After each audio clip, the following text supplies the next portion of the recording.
Pie XII, dans Sacramentis Ordini, je crois que c'est ça le nom du texte, si je dis pas de bêtises, Sacramentum Ordinis, pardon, rappelait quelle était la forme pour le sacrement de l'ordre. Je précise qu'un sacrement, pour être valide, doit avoir une forme, une matière et une intention.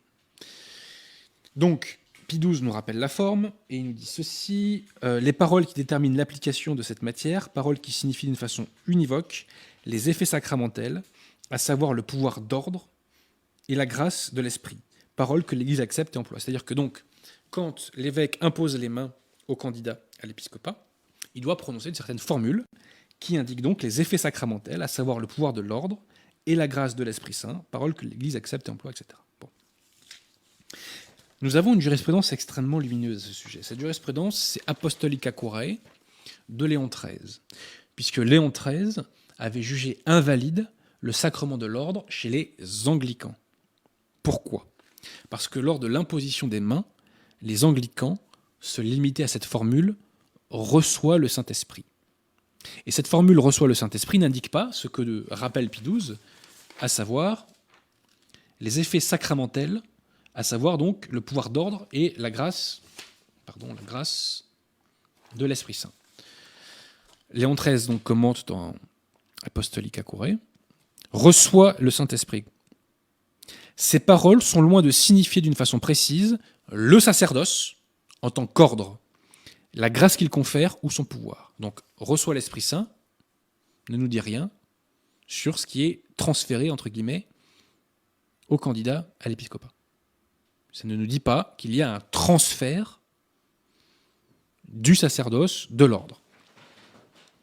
Donc, comme cela manque, la conclusion de Léon XIII est sans appel, ordination anglicane invalide. Montini Paul VI va faire une réforme du sacrement de l'ordre. Déjà, pourquoi ? Il n'y avait aucun problème avec cette forme du sacrement de l'ordre. Elle fonctionnait depuis un millénaire et demi, plus d'un millénaire et demi. Pourquoi revenir là-dessus ? Paul VI nous dit dans Pontificalis Romani, je crois que ça s'appelle comme ça, son texte, Pontificalis Romani, il nous dit ceci, que ça a été fait pour améliorer et préciser l'expression de la forme. Alors, on va lire la nouvelle forme à prononcer pendant l'imposition des mains. Écoutez bien, et dites-moi si vous voyez une référence qui est faite au sacerdoce et au pouvoir lié au sacrement de l'ordre. Envoie maintenant sur cet élu la puissance qui vient de toi. Donc là, normalement, c'est l'évêque qui parle. L'esprit souverain que tu as donné à Jésus-Christ, ton Fils bien-aimé, et que lui-même a donné à ses apôtres qui ont fondé l'Église en tout lieu, comme ton sanctuaire, pour qu'on te rende gloire et qu'on loue incessamment ton nom. Je répète, envoie maintenant sur cet élu la puissance qui vient de toi, l'esprit souverain que tu as donné à Jésus-Christ, ton Fils bien-aimé, et que lui-même a donné à ses apôtres qui ont fondé l'Église en tout lieu, comme ton sanctuaire, pour qu'on te rende gloire et qu'on loue incessamment ton nom. Où vous voyez qu'il est fait mention du sacerdoce, où vous voyez qu'il est fait mention du pouvoir lié au sacrement de l'ordre, ou à l'ordre tout court, pardon. Il n'y a aucune mention. Ça a disparu. Paul VI a supprimé la condition de forme du sacrement. Le rite de sacrement, entre guillemets, d'ordre conciliaire pour l'épiscopat est invalide, et il en va de même pour l'ordination des prêtres, on en reparlera une autre fois. Il est invalide. Mais ça ne se limite pas à ça. Là, j'ai l'impression de parler de l'affaire Dreyfus. On va arriver à une farce colossale, digne du Petit Bleu, digne de Léonie.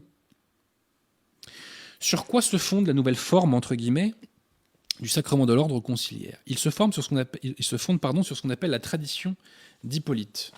Paul VI nous dit ceci dans Pontificalis Romani. On a jugé bon de recourir, parmi les sources anciennes, à la prière consécratoire qu'on trouve dans la tradition apostolique d'Hippolyte de Rome, écrite au début du IIIe siècle, et qui, pour une grande partie, est encore observée dans la liturgie d'ordination chez les Coptes et les Syriens orientaux. Petite parenthèse, c'est faux. Ce n'est pas utilisé pour l'ordination chez les Coptes et les Syriens orientaux, c'était fait pour l'intronisation des patriarches, ce qui n'a rien à voir. Je précise que tout ce que je dis là est détaillé et développé dans Rore Scientifica que je vous ai évoqué tout à l'heure. Hein. Donc vraiment, j'invite les gens que ça intéresse à aller lire. Je les conjure, je les supplie d'aller lire Rore Scientifica, qui en plus répond à tous ces contradicteurs, etc. Donc c'est passionnant. Et là, j'ai pas le temps de tout faire ce soir. Hein. Bon.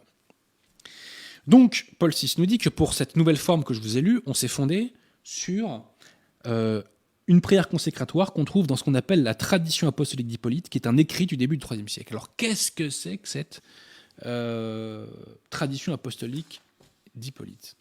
Eh bien, pour vous le dire, je vais vous citer un conciliaire. Je vais vous citer le père, entre guillemets, Jean-Claude Pompanon, qui a écrit un ouvrage qui s'appelle « Le sacrement de l'ordre ». Et voici comment le père Pompanon, qui n'est donc pas sédévacantiste, nous parle de cette tradition d'Hippolyte. Accrochez-vous. D'une compilation canonique en usage à Alexandrie, les critiques ont extrait un ensemble de documents archaïques qu'ils identifient, donc des critiques identifient, avec la tradition apostolique. Un écrit perdu depuis l'Antiquité, mentionné avec d'autres œuvres d'Hippolyte dans une inscription trouvée à Rome sur le socle d'une statue du IIIe siècle. LOL. On est en train de parler d'un sacrement qui est nécessaire à la constitution de l'Église catholique, et donc de la forme de ce sacrement, et on fonde la forme de ce sacrement sur un texte, sur des documents archaïques qu'on identifie avec une tradition apostolique, d'un écrit perdu depuis l'Antiquité, mentionné pour une statue, mais amis conciliaires, vous n'avez pas l'impression qu'on se fout de vous, franchement ? Je poursuis. Le texte publié dans les Sociétés chrétiennes est donc la reconstitution d'un rituel dont l'original est perdu. Donc cette prière consécratoire n'est pas un original qu'on aurait exhumé, c'est une reconstitution dont l'original est perdu. Et là, on est en train de vous parler du sacrement de l'ordre nécessaire à la constitution de l'Église catholique.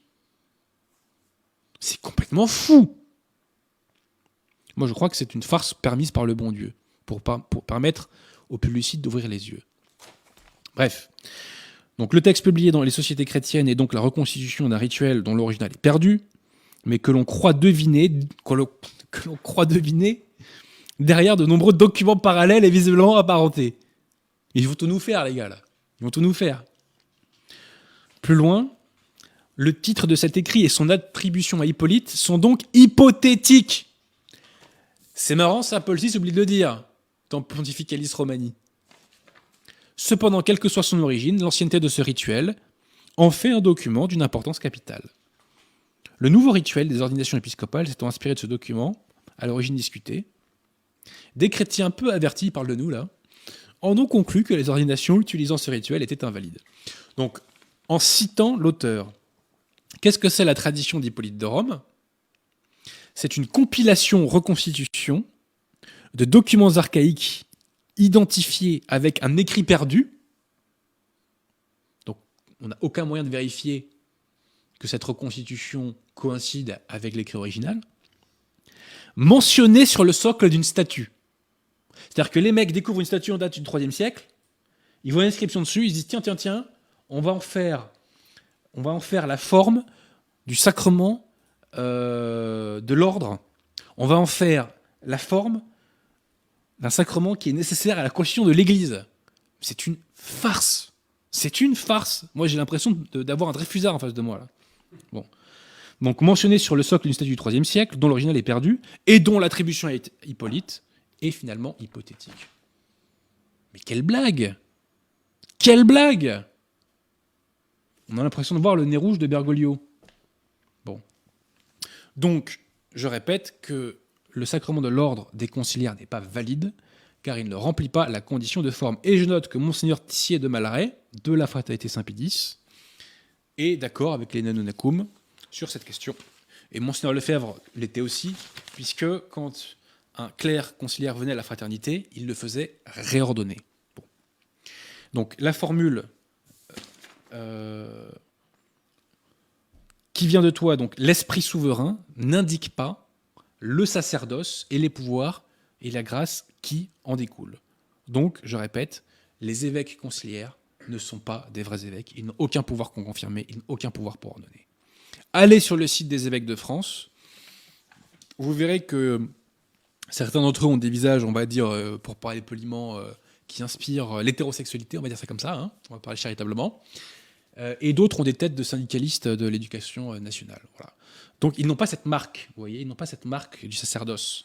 J'ai des désaccords avec les abbés de la fraternité, mais quand je vois un abbé de la fraternité, je vois un abbé ordonné validement. Voilà, ça se voit. Allez sur le site des évêques de France, vous tapez évêques de France. Voilà. En tout cas, ce que je note, c'est que des conciliaires sont en train de se convertir. Je leur tends la main. Tout le monde est bienvenu dans l'Église catholique. Je leur tends la main et nous serons là pour les accueillir avec charité. Voilà. Nous serons là pour les accueillir avec charité parce que l'Église est là pour sauver tout le monde, tout simplement.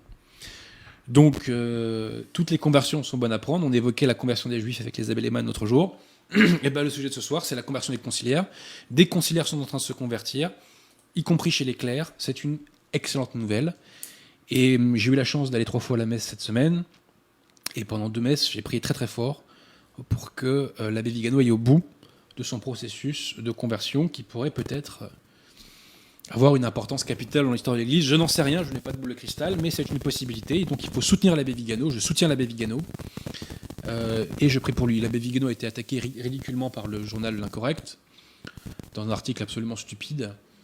Moi, je défends l'abbé Vigano. Voilà. Je défends l'abbé Vigano, qui fait le constat, c'est des vacantistes.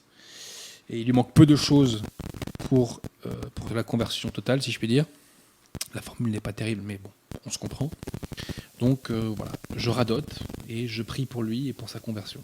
Et j'espère que nombre de gens qui vont m'écouter feront des chapelets et demanderont des messes pour la conversion totale de l'abbé Vigano et d'un maximum de hiérarques de la secte conciliaire, qui sont les bienvenus, bien entendu, dans l'Église catholique, dans le corps mystique du Christ. Voilà. J'ai été un peu long, je voulais parler de ce sujet qui était très important. Il fallait faire une émission là-dessus. Je sais très bien que ça n'intéresse pas forcément grand monde. Mais le rendez-vous de la réaction, c'est parfois aussi, même principalement, toujours en vérité, pour le bon Dieu. C'est une émission qui est faite pour le bon Dieu, pas pour les hommes. Comme dirait saint Paul, on n'est pas là pour plaire aux hommes, on est là pour plaire au bon Dieu. Et c'est en plaisant au bon Dieu que les gens de qualité se réagrègent. Voilà.